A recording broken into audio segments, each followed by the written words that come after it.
रोई रोई ज्योति भाभी करेली गोहरवा, सुनीला ना उनकर पुकार।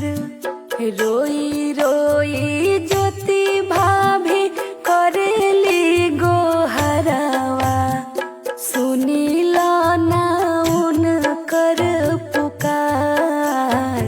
पत्थर करेज काहे बनवला ए भैया, भीख मांगया चरा पसार। पत्थर करेज काहे बनवला ए भैया, भीख मांगया चरा पसार। रह जाए यही जे सब धन दौलतिया, डहकी डहकी रोवे केहू के बिटिया। रह जाए यही जे सब धन दौलतिया, डहकी डहकी रोवे केहू के बिटिया। इनके अपनाइली सब कुछ भुलाई दी, अब जानी करी इनकार। इनके अपनाइली सब कुछ भुलाई दी, अब जानी करी इनकार।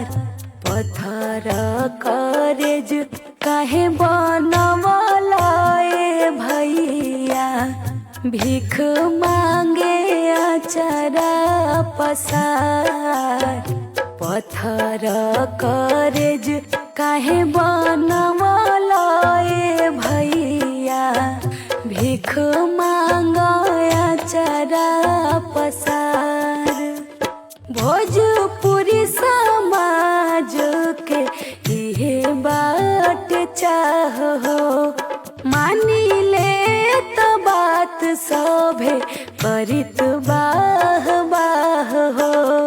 भोजपुरी समाज के इहे बाट चाह हो, मानी ले तो बात सभे करित बाह बाह हो। आपन तो अपन होला, होला ना पराया, कहीं हाथ जोड़ी बार बार। आपन तो अपन होला, होला ना पराया, कहीं हाथ जोड़ी बार बार। पत्थर करेज काहे बनवला ए भैया, भीख मांगया चरा पसार। पत्थर करेज काहे